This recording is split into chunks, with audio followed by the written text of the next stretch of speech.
என்னடா மெஹந்தி கோணை தொட்டாலே லைனு கோணையாக போதேன்னு நினச்சிட்ருக்கீங்களா? அதெல்லாம் நினைக்காதீங்க. என்னோடய வீடியோ பாருங்கள், லைன் எப்படி போடணும்னு நான் சொல்கிறேன். ஹாய், நான் உங்கள் Sundari, makeup and mehndi artist. First நீங்கள் லைன் போட வரலன்னு யோசிக்கிறத விட லைன் எவ்வளோ நீங்கள் கேவலமாக போட்டாலும் 2-3 பேப்பரில் போட்டு கற்றுக்கிட்டா மட்டும்தான் உங்களால் லைன் கரெக்டாக போட முடியும்.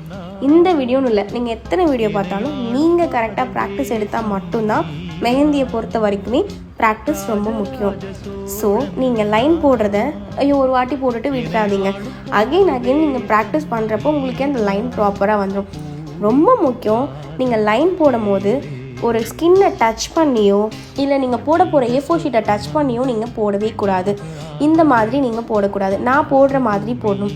இங்கே ஸ்டார்ட் பண்ணிங்கன்னா இந்த டாட்லேருந்து அந்த டாட் வரைக்கும் நீங்கள் ஸ்டார்ட் பண்ணுறீங்கன்னா அதை ஹேரில் லிஃப்ட் பண்ணணும். நான் எப்படி மேலே லிஃப்ட் பண்ணி ஸ்ட்ரெயிட்டாக கொண்டு போகிறனோ அந்த மாதிரி நீங்கள் போடணும்.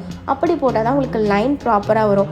ஒரு லைனுக்குமே நீங்கள் போடும்போது டிப்பை க்ளீன் பண்ணி போட்டிங்கன்னா இன்னும் உங்களுக்கு அழகாக வரும். ஏன் அதை க்ளீன் பண்ணுறோன்ட்டு நான் உங்களுக்கு அடுத்த வீடியோவில் சொல்கிறேன். Thank you for watching and bye.